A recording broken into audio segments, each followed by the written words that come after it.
Vamos a continuar con esta hermosa serie que estamos teniendo durante el transcurso del año, como bien dijo el pastor también el domingo, sobre el tema de la espiritualidad de nuestra vida. Cómo es necesario darnos cuenta, comprender, entender que nuestra vida, como también dijo Gabriela hoy, no se basa en lo que vemos, sino en nuestra fe, en lo que creemos. Y para eso, hoy vamos a hacer una mirada sobre algunos pasajes bíblicos, especialmente en el libro de Hechos. La gran mayoría, no todos los versículos que hemos elegido para hoy están en el libro de Hechos, así que si ustedes quieren ir buscando ya el libro de Hechos, desde el capítulo 1, vamos a ir mirándolos, ¿no?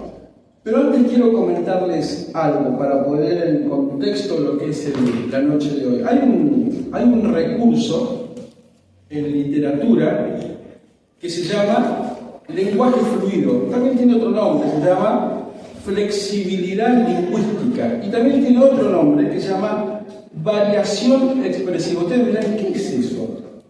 ¿A qué se refiere? ¿Qué significa? Y lenguaje fluido y todas estas definiciones que les di antes tienen que ver con expresiones, con recursos literarios, con herramientas que todos los seres humanos, todos usamos y no nos damos cuenta. Por ejemplo, decir lo mismo pero usando frases distintas. O sea, de golpe uno dice una cosa, otro dice otra, yo mismo puedo usar dos o tres expresiones distintas, pero siempre nos estamos refiriendo a lo mismo, ¿no?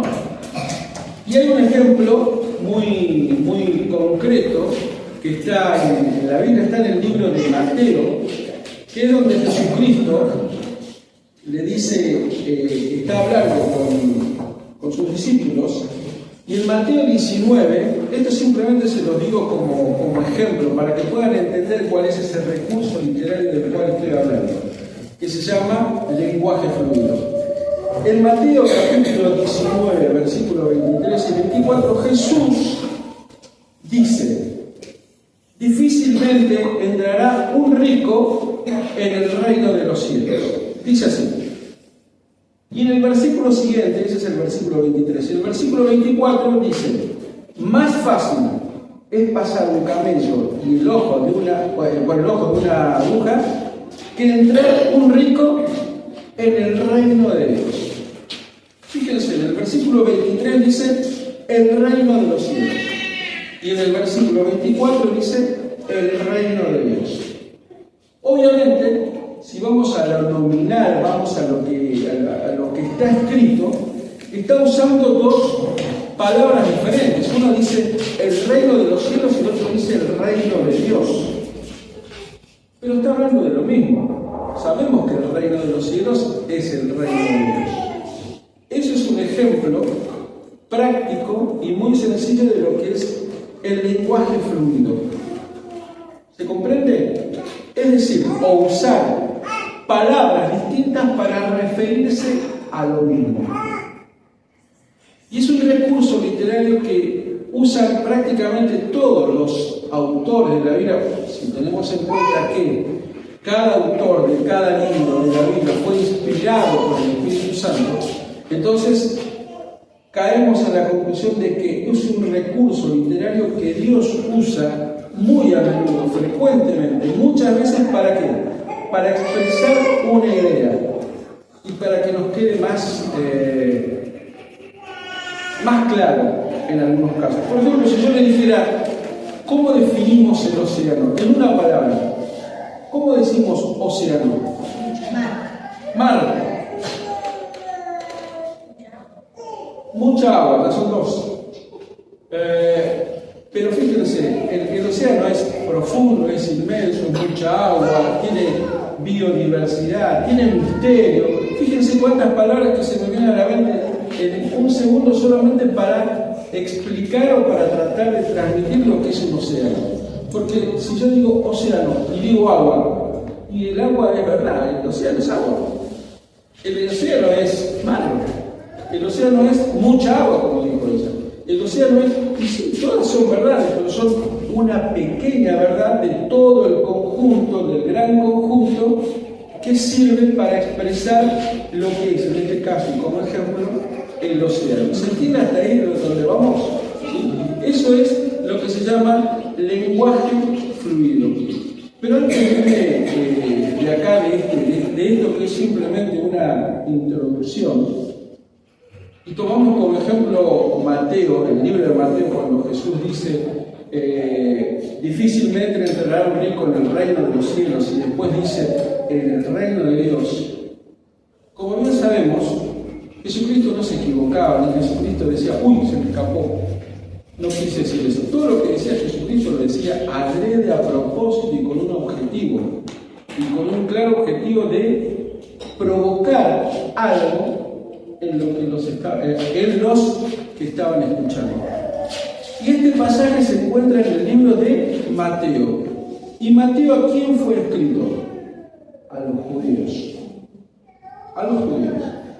Entonces Mateo le presta especial atención a esta declaración porque tranquilamente Mateo, que fue testigo visual, estaba ahí cuando Jesús dijo eso. Mateo también podría haber dicho, miren, Jesucristo dijo que es más difícil que un rico entre en los cielos que pasar un camello por tal y tal cosa, que entrase en el reino de los cielos. Podría haberlo repetido, sin embargo Mateo hace esa distinción. ¿Y por qué lo hace? Los judíos tenían una costumbre, y era no nombrar a Dios. Lo consideraban tan sagrado, tan inalcanzable, tan sublime, que ellos en su lenguaje, en su idioma, no, sino en su lenguaje habitual, no nombraban a Dios, sino que decían el reino de los cielos, o el que está en los cielos, o el Señor de los cielos, pero no decían Dios. Jesucristo a propósito dice, difícilmente entrará un rico en el reino de los cielos, más fácil es pasar un camello que entrar un rico en el reino de Dios. Le está diciendo a los judíos, se puede nombrar a Dios. Y el reino de los cielos es el reino de Dios. Evidentemente Jesucristo lo que estaba queriendo hacer era demostrarles. Si bien todos ya sabían que se refería a lo mismo, demostrarles que Dios estaba cerca de ellos. De hecho, Él era lo que Dios había provocado para que esté cerca de ellos. Pero bueno, este recurso, que es el lenguaje fluido, como le dije antes, una flexibilidad lingüística, simplemente es para que comprendamos que muchas veces, especialmente la obra de Dios, la obra de Jesucristo, la obra del Espíritu Santo, no la podemos definir en una sola palabra. No hay forma, no tenemos manera. Entonces, Dios, inspirando a los escritores de toda la Biblia, usó muy frecuentemente y muy habitualmente este recurso. Para decir una misma cosa, o para dejar un mismo mensaje, o para transmitir una misma idea, usó varias frases para decir lo mismo, para que podamos comprenderlo. Y ahora vamos a leer algunos pasajes de Hechos, del libro de Hechos, en donde se encuentra muy perfectamente visto este recurso. El libro de Hechos lo escribió Lucas. Lucas, tal vez de los que escribieron la Biblia, sea el más intelectual de todos. Lucas tenía una profesión, Lucas tenía un estudio. ¿Cuál era? Médico. Por lo tanto, Lucas tenía cierto nivel académico, nivel intelectual elevado. Era médico. La medicina es una ciencia, por lo tanto, Lucas, el científico, podríamos decir, porque tenía este conocimiento. Y fíjense cómo pasamos al siguiente, a ver si podemos ver toda la lista. Bueno, si no veía antes, ahora no pretendan que vea porque... No, tampoco veo. Me voy a dar vuelta. Ahí ven ustedes.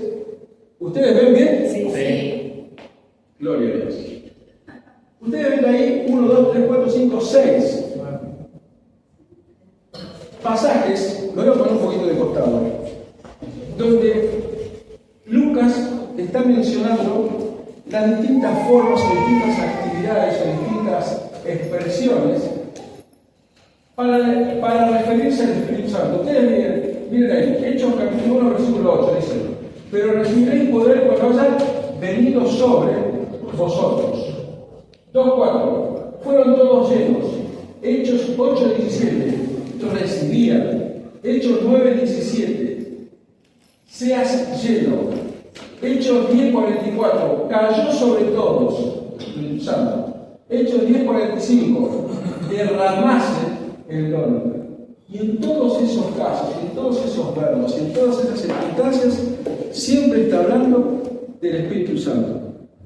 En algunos casos vemos que el Espíritu cayó, que el Espíritu se derramó, que el Espíritu recibieron, que el Espíritu había venido.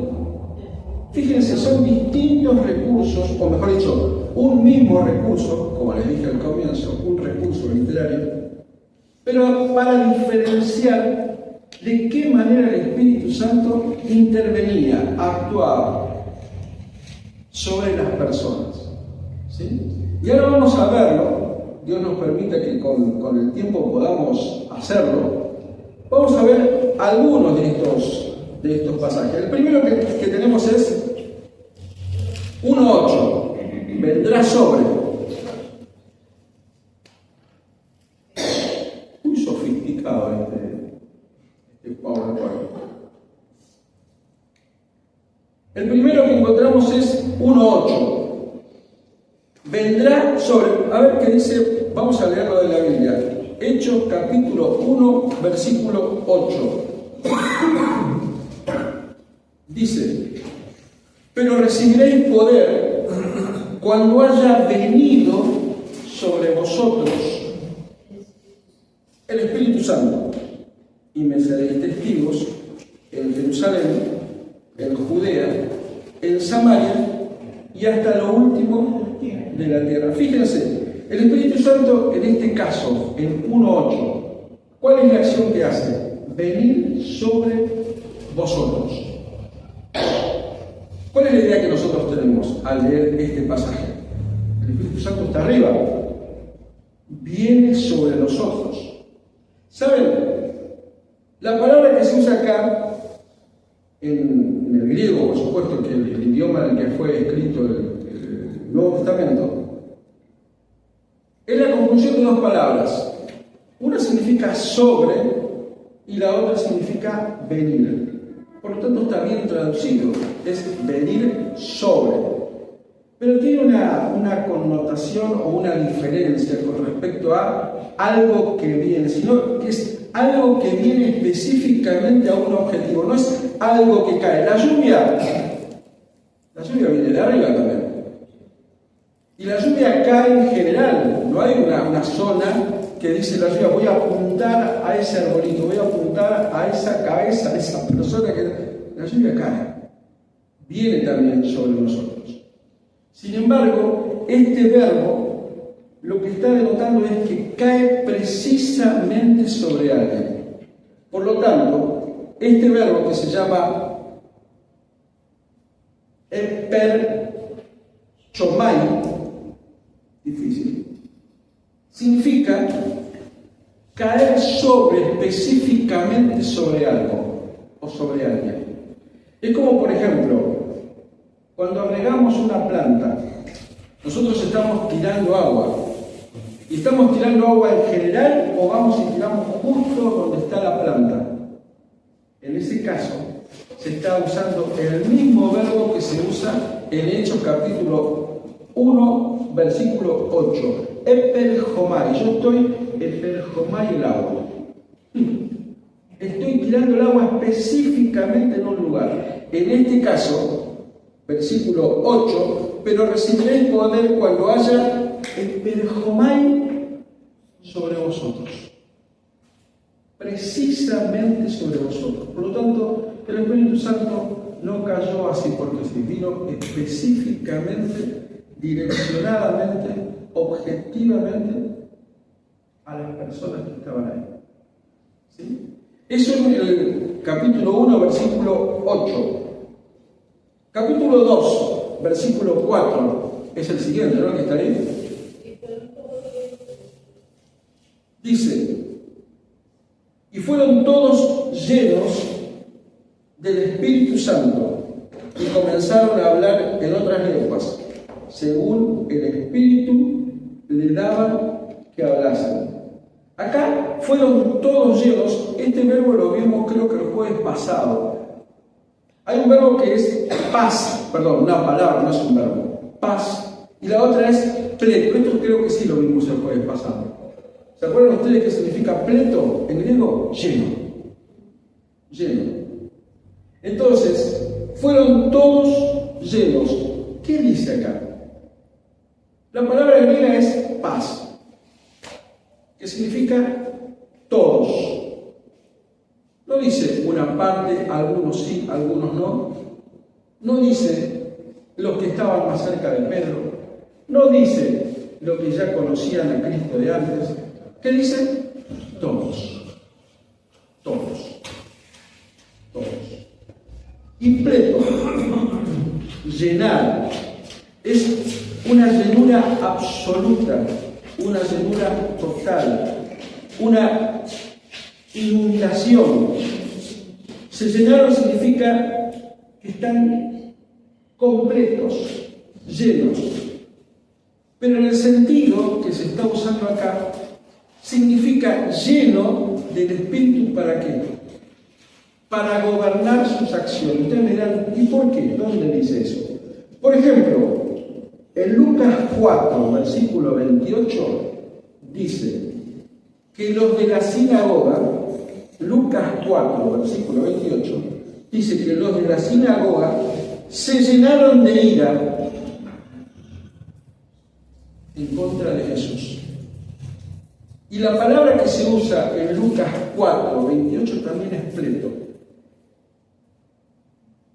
Por lo tanto, en Hechos capítulo 2, versículo 4, donde dice, y fueron todos pleto, significa que el Espíritu Santo comenzó a gobernar las acciones y los sentimientos de los que fueron llenos. De la misma forma que los que estaban en la sinagoga fueron llenos de ira.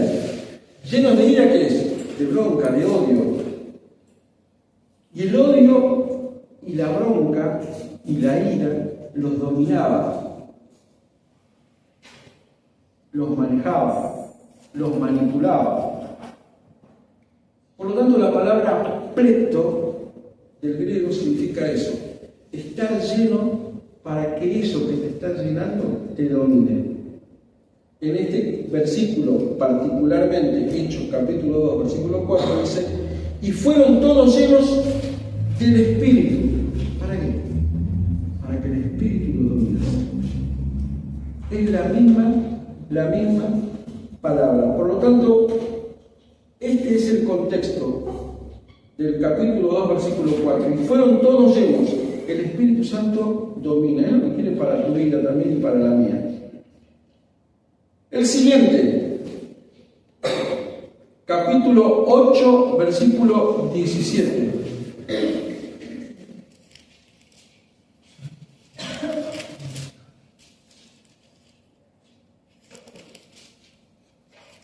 Qué lindo que está ahí. Está lindo. Capítulo 8, versículo 17. ¿Qué dice? A ver, Hechos capítulo 8, versículo 17.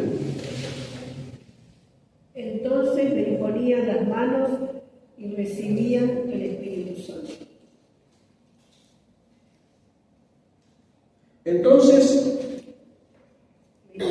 imponían las manos. ¿Y qué pasaba con el Espíritu Santo? Acá no venía sobre ellos, ni todos fueron llenos, sino que acá recibían. Hay una palabra que ustedes ven, ¿no? Lampanó, dice, ¿no? Teniendo en cuenta que esa línea horizontal que está arriba de la hoja es como un acento. ¿Saben lo que significa lampanó? Recibir. Recibir. Recepción activa que unifica el cuerpo. Muy bien. No, eso es, bueno, sí, está bien. Hay dos formas de recibir. Una es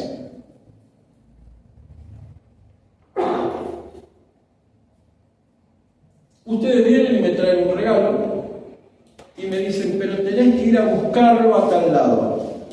Y yo voy. ¿A qué? A recibirlo. ¿No? Y otra es, un día de lluvia, camino, está una baldosa floja y recibo el salpicón de agua. ¿Lo fui a buscar? ¿Lo quise? No, lo recibí. ¿Cuál es la diferencia entre las dos formas de recibir algo? Una es activa, yo me muevo, yo actúo, yo hago algo para recibirlo. Y otra es involuntaria, lo recibo. El salpicón de la baldosa floja, por ejemplo. Así pasa en el griego. Hay dos palabras para la misma acción, que es recibir. Una es lambanó, la que está ahí. Y otra es dechomai. Dechomai es la actitud pasiva. Yo voy caminando por la vereda, pisé una baldosa floja y dechomai agua. Me salpicó. Y otra es, me regalan algo y voy a buscarlo. Yo voy a recibirlo. Yo tengo una actitud. En este caso, dice que los samaritanos lambanó. O sea, los samaritanos tomaron la actitud de recibir. ¿De recibir qué? El Espíritu Santo. Es como aceptar. Exactamente, ya vamos a llegar a eso. Exactamente. Los samaritanos decidieron, tomaron la actitud, tomaron la decisión de recibirlo. No es que estaban pasivamente sentados en una iglesia, alguien habló del Espíritu Santo, ay, recibí el Espíritu Santo. Ni me enteré. No, ellos quisieron, decidieron, lambanó el Espíritu Santo. El 8:14, fíjense lo que dice el 8:14.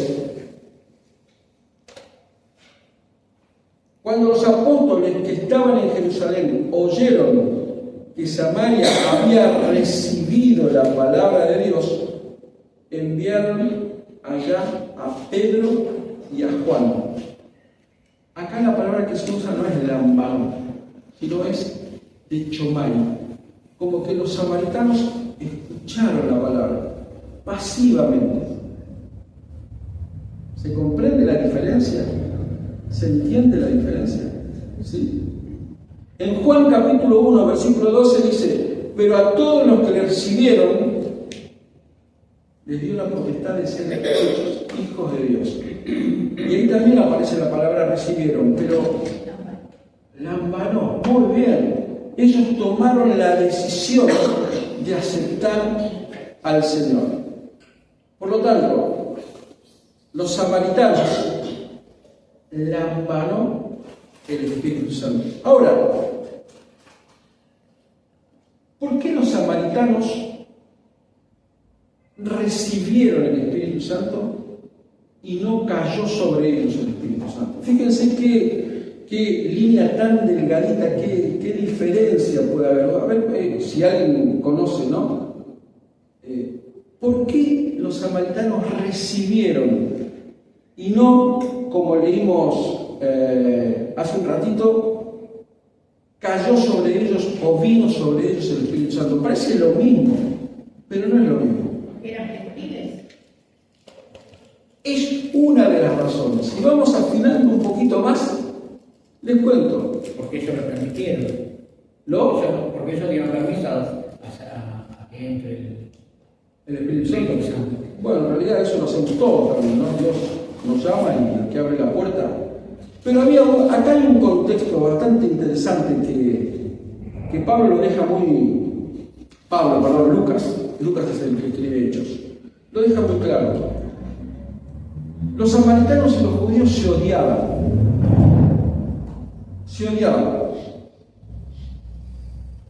No es que se llevaban mal, se odiaban. Y los samaritanos habían escuchado la palabra de Dios y la habían aceptado. Y este es uno de los pasajes más discutidos dentro del contexto de recibir el Espíritu Santo. Porque ¿se acuerdan ustedes que hace varias semanas atrás habíamos estudiado el bautismo del Espíritu Santo, que era cuando nosotros creíamos, automáticamente recibíamos el Espíritu Santo? ¿Recuerdan? Y acá los samaritanos creyeron, pero no recibieron el Espíritu Santo. Se da una de las controversias más, no es controversia, sino uno de los puntos de debate más profundos dentro de la teología. Porque los samaritanos creyeron y no recibieron el Espíritu Santo. Tal vez tenga que ver este contexto. Porque si los samaritanos hubieran recibido el Espíritu Santo,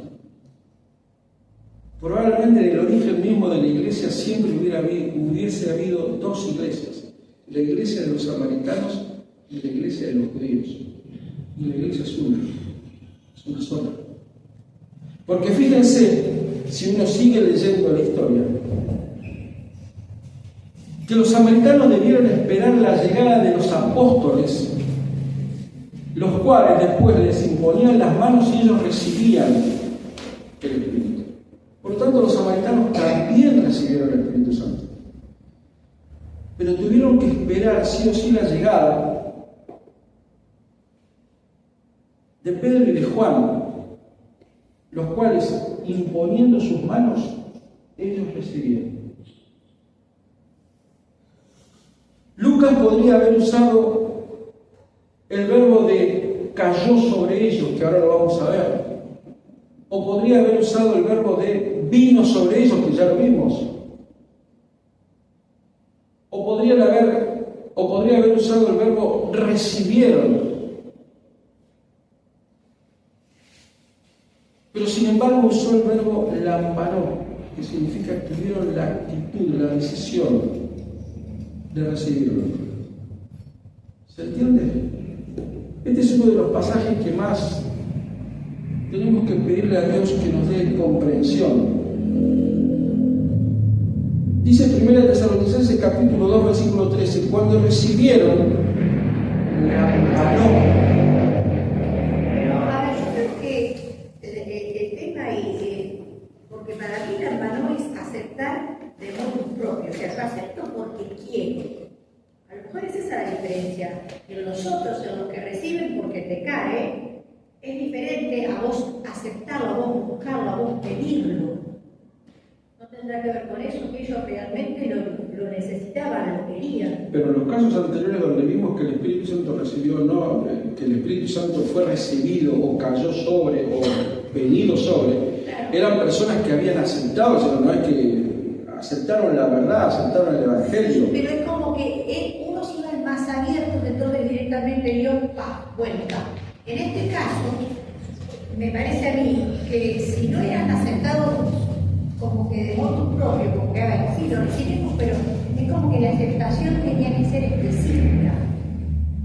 Bueno, de hecho sí es específica, porque vos tomás la decisión de recibirlo. Si no, sería yo paso por ahí y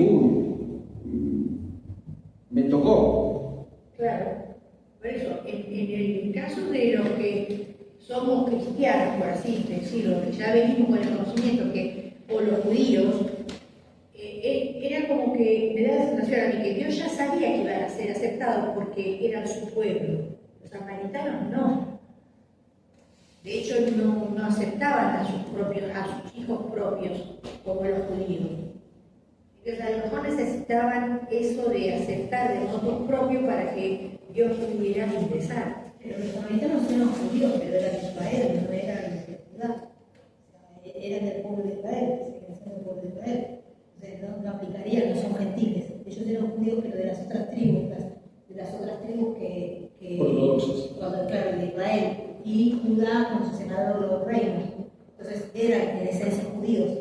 No eran, los samaritanos no eran gentiles, eran judíos. Ahora, sí, es raro el hecho de que Pablo dice, cuando vemos unos sellados con el Espíritu Santo, y de repente esta gente no fue sellada, o sí.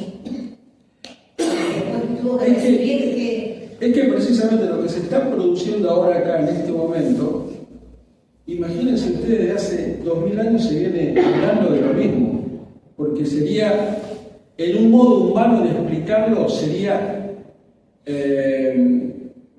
¿cómo se llama? La excepción que confirma la regla, ¿no? ¿Vieron que siempre hay eso? Porque la Biblia dice que cuando nosotros creemos, fuimos sellados automáticamente y recibimos el Espíritu Santo. Sin embargo, hay una cosa, ¿no? Recibir el Espíritu Santo es una cosa, y la llenura del Espíritu Santo es cuando la persona está llena, ¿no? del Espíritu de Dios. O sea, recibir el Espíritu cuando puede entrar en tu corazón al Señor.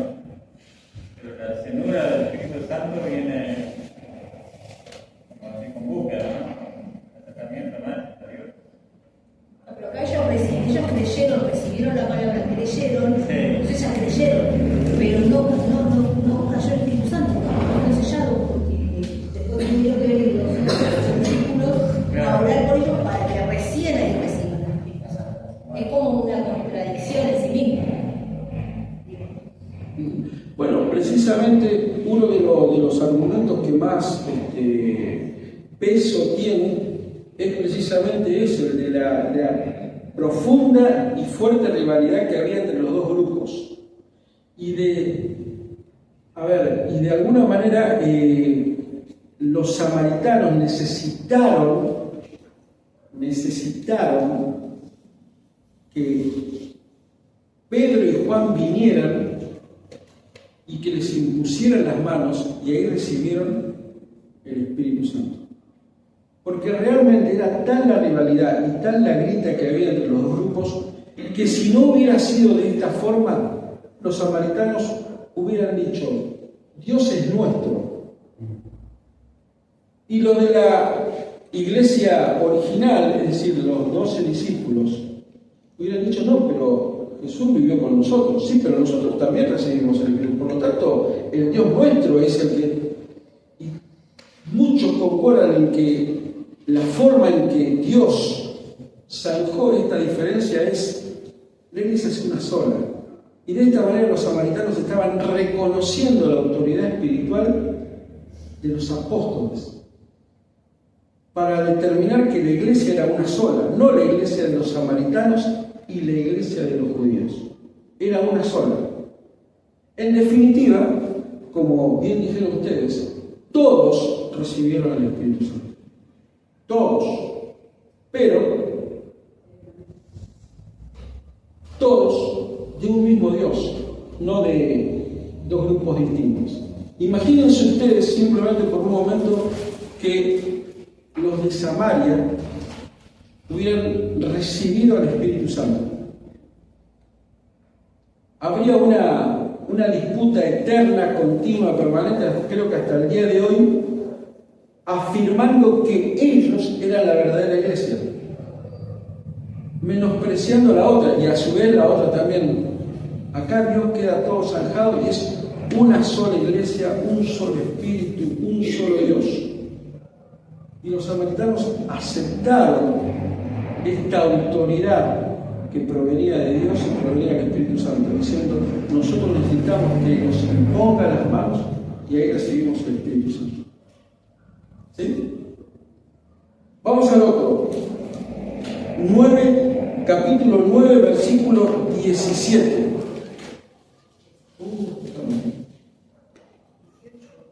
9:17. 9:17. Dice: fue entonces Ananías y entró en la casa, y poniendo sobre él las manos, dijo: hermano Saulo, el Señor Jesús, que se te apareció en el camino por donde venías, me ha enviado para que recibas la vista y seas lleno del Espíritu Santo. Aquí nuevamente la palabra que aparece es, en griego, pleto, que es la palabra que significa saturar, colmar, inundar, hasta arriba. Y como decíamos también, pleto significa controlar las acciones, dominar. ¿Se acuerdan que recién habíamos visto que los de la sinagoga estaban llenos, pletó de ira, y la ira los dominaba? En este caso, dice que Pablo en ese momento, Saulo aún,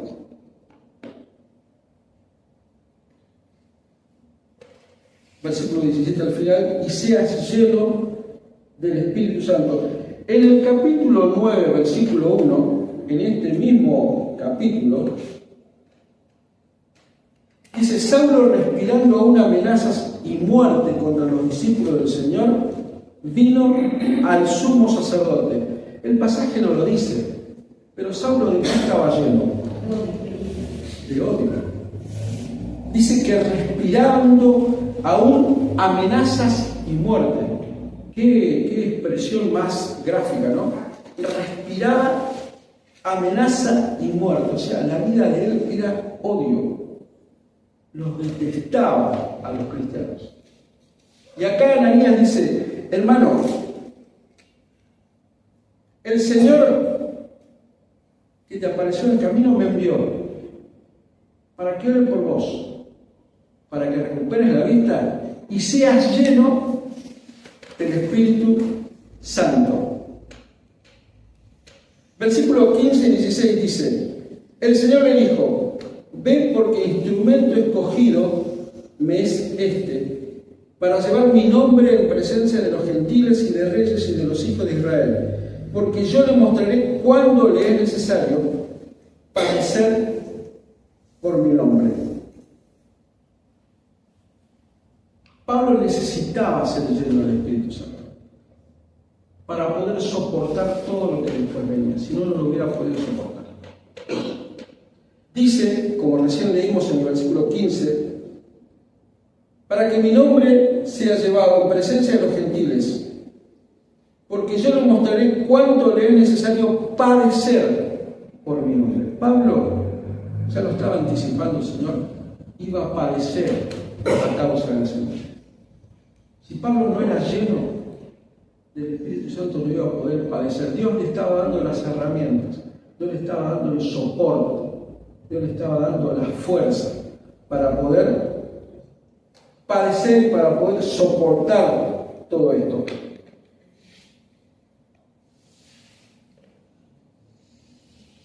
El pastor el domingo hizo una demostración gráfica con el vaso y el agua, ¿se acuerdan?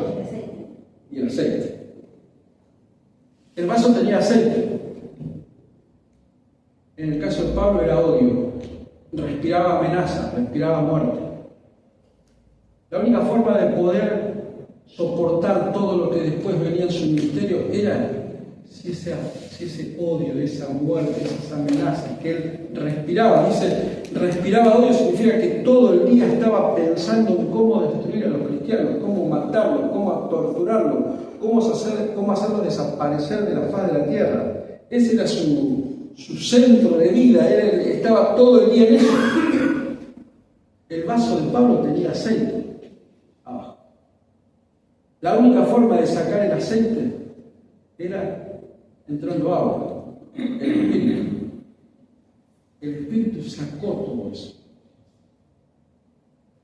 Como el ejemplo del domingo. Era necesario que el cuerpo de Pablo, el vaso de Pablo, fuera lleno del Espíritu. La única forma de poder sacar, desterrar, arrancar de su vida ese odio, ese menosprecio, esa esa cosa fea que tenía contra los cristianos. La única manera. Por eso dice, y sea lleno del Espíritu Santo. Vamos al otro. Capítulo 10, versículo 44. Dice, mientras aún hablaba Pedro estas palabras, el Espíritu Santo cayó. El Espíritu Santo cayó. No dice el Espíritu Santo vino, al Espíritu Santo lo recibieron. El Espíritu Santo descendió sobre ellos. Dice, cayó. ¿Vieron? Dice, cayó. La palabra acá que se usa es una palabra que les va a causar gracia, porque la palabra para cayó en griego es epipipto, que significa caer. Pero caer en realidad es picto, eso es caer. Epi significa sobre. Entonces cayó sobre. ¿Y por qué no usaron la misma palabra que usamos al comienzo? Que era eperjomai, que es vino sobre. Y acá usa epipicto, que significa cayó sobre.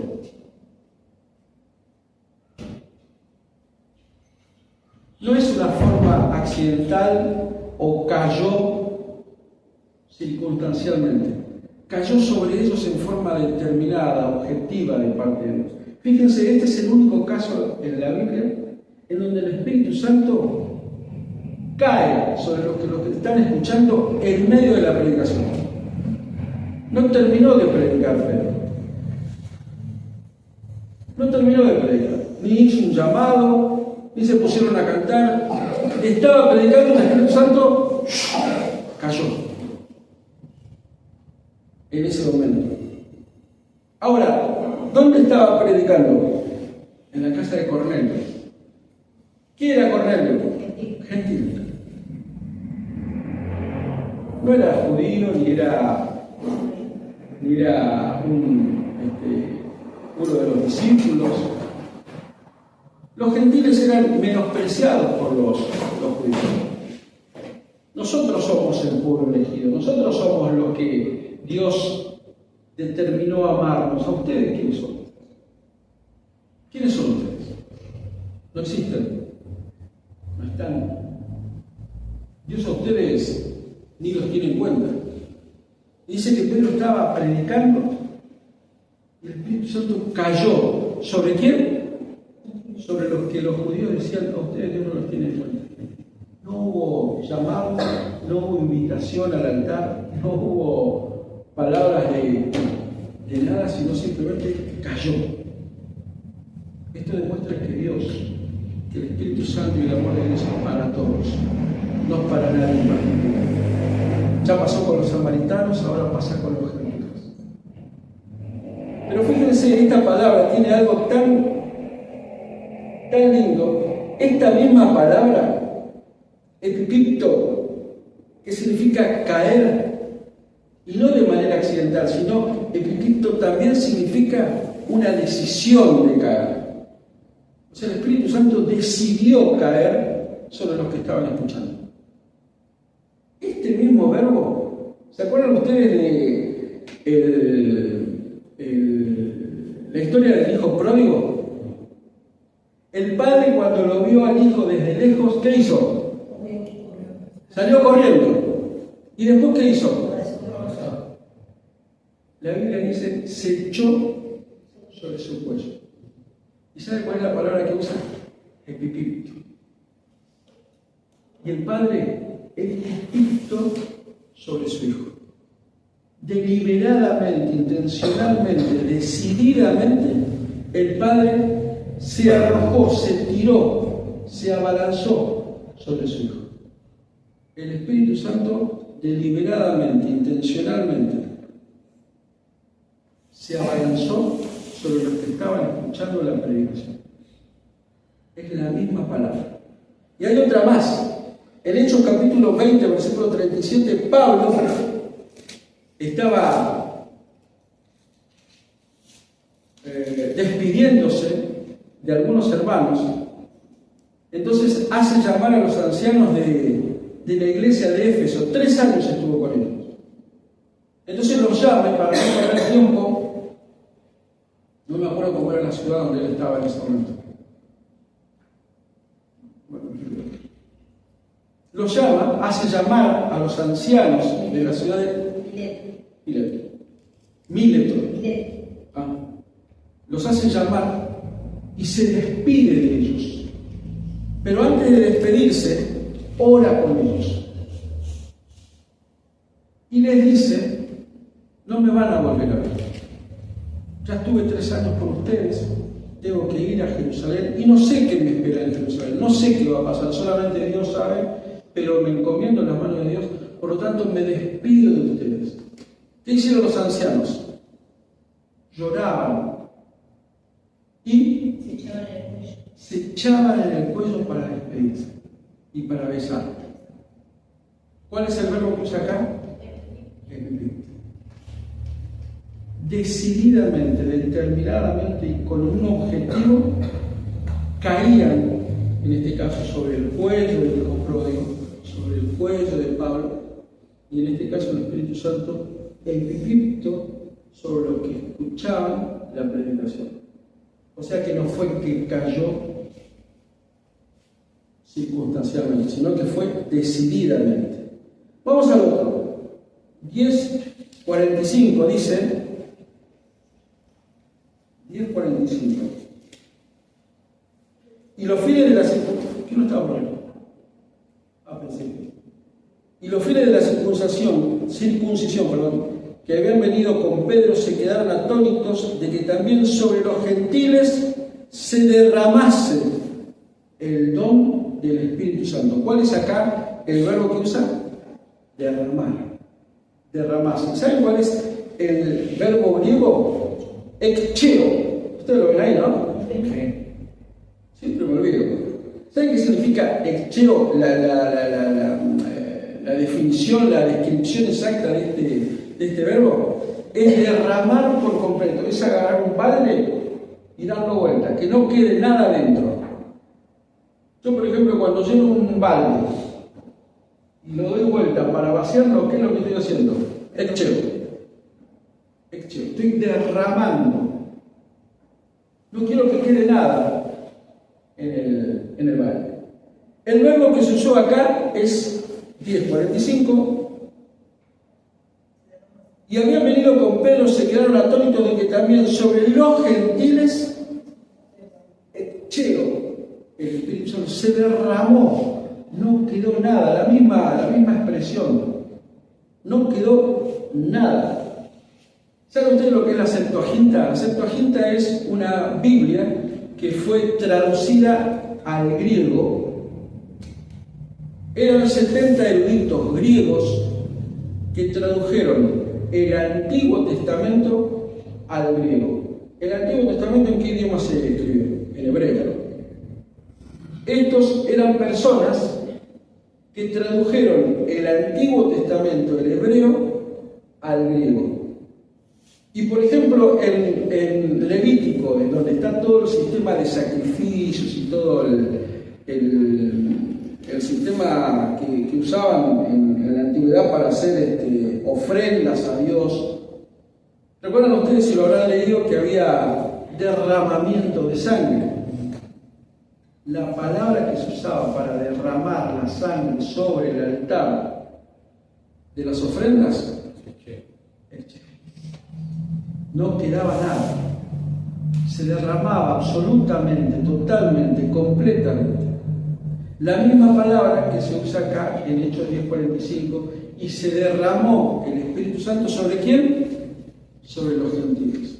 ¿Se acuerdan ustedes la promesa de Joel, capítulo 2, donde decía, en los postreros días derramaré el Espíritu sobre toda carne? ¿Qué palabra se usó? Ekche. La misma palabra. Derramarse, absolutamente, completamente, todo. todo. Y fíjense, la medida tanto de Joel como de los sacrificios no era derramar una parte, no era derramar un poquito, no era derramar la mitad de la sangre, que era toda. En este caso, con los gentiles, 10:45 dice, y se derramase el don del Espíritu Santo. ¿Un poco del Espíritu Santo? No, todo, totalmente, absolutamente. Y ahora vemos el último, capítulo 19, versículo 6. Este lo vamos a pasar, o lo vamos a hacer un poquito rápido, porque prácticamente el verbo es el mismo del primero, del capítulo 1, versículo 8. Eperichomai, es decir, vino sobre ellos. Los discípulos de Efeso, fíjense acá cuál es la historia. Pablo se encuentra con 12 varones que eran los discípulos de Juan el Bautista. Y estos varones no sabían que vino Jesús, que murió, que resucitó. Y Pablo les hace dos preguntas. Le dice, ¿recibieron el Espíritu Santo cuando creyeron? Y la otra pregunta es, ¿en qué fuiste bautizados? Y dice acá, en el versículo 19, versículo 6, y habiéndoles impuesto Pablo las manos, vino sobre ellos el Espíritu Santo, y hablaban en lenguas y profetizaban. Es lo mismo que vimos en el capítulo 1, versículo 8. Vino sobre ellos. Y aquí solamente vamos al siguiente, o es ese. Que alguien lo lea, por favor. El Espíritu vino sobre los judíos en Jerusalén, Hechos 2. El Espíritu vino sobre los samaritanos en Samaria, Hechos 8. El Espíritu vino sobre Saulo en Damasco, Hechos 9. El Espíritu vino sobre los gentiles en Cesarea, Hechos 10. Y el Espíritu vino sobre los discípulos rezagados en Éfeso, Hechos 19. ¿Y lo de abajo? Nadie queda afuera, el Espíritu Santo viene sobre todos, no importa qué tan lejos esté la ciudad o qué tan incompleta haya sido la teología, porque cuando Cristo es anunciado, el Espíritu Santo toma posesión legal del territorio. Exactamente. No importa el lugar, no importa las circunstancias, no importa, el Espíritu Santo hace como quiere y de la manera que quiere. Cayó, vino sobre ellos, se derramó. De cualquier forma, el Espíritu Santo siempre actúa. Y ya para terminar, vamos a la última placa. El Espíritu Santo en acción. Y aquí vemos 3 pasajes del Espíritu Santo. Uno, los 7 diáconos. Lo digo porque lo sé de memoria, no porque pueda leerlo ya. Dice, los 7 diáconos. La llenura como requisito para servir, buscad pues hermanos de entre vosotros a 7 varones de buen testimonio, llenos del Espíritu Santo y sabiduría. ¿Qué tenían que hacer los 7 diáconos? ¿Tenían que predicar? ¿Tenían que evangelizar? ¿Tenían que enseñar? ¿Tenían que cantar? ¿Qué tenían que hacer? Servir mesas. Y sin embargo era un requisito ser llenos del Espíritu Santo de Dios. Para la iglesia primitiva no había tarea menor cuando era para el servicio del Señor. Yo recuerdo que en una oportunidad, yo recuerdo cuando era chico, en la iglesia a la cual asistía, había un cartel arriba de una de las puertas que decía, los verdaderos adoradores adoran en espíritu y en verdad. El servicio a Dios siempre es espiritual. A Dios no le interesa tu sacrificio, no le importa si te levantas temprano porque tengo que cumplir, no le importa si hace un calor de 70 grados y venís a la iglesia y transpirás, Señor, vos ves como yo estoy transpirando. Dios lo que mira es el corazón. Porque el servicio a Dios es espiritual, no carnal. No quiere tu cansancio, no quiere tu sacrificio, no quiere que te vayas caminando al lugar. A Dios no le importa eso. No tiene ningún valor para Dios. Dios lo que quiere es tu corazón rendido y humillado ante su presencia. Lo mismo que en la antigüedad los 7 diáconos. Señor, para servir las mesas, requisito fundamental, ser lleno de tu Espíritu. Para limpiar los baños, ser lleno de tu Espíritu. Porque lo estoy haciendo para el Señor, no para que el pastor me vea o para que los hermanos me vean. Lo estoy haciendo para Dios. Lo estoy realizando para Dios.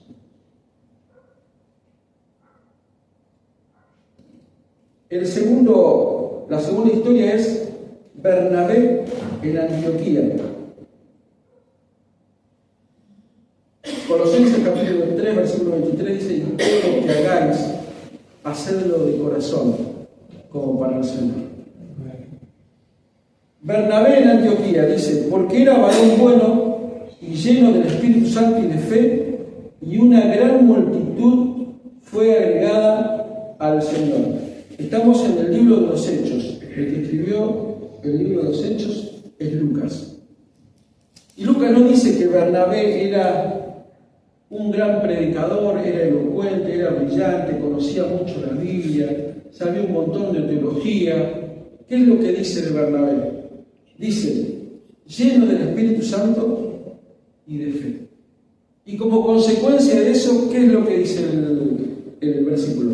Y una gran multitud fue agregada al Señor. Hoy que se discute, y hace tiempo que se discute, si una iglesia es exitosa o no de acuerdo a la cantidad de miembros que asisten, el éxito depende de la llenura del Espíritu, no de la cantidad. Podemos ser 2, llenos del Espíritu, o podemos ser miles, y así el Espíritu no está. Durísimo, pero es así. Es así. Y la tercera historia, Pablo y Bernabé expulsados. Dice Hechos capítulo 13, versículo 48 al 52.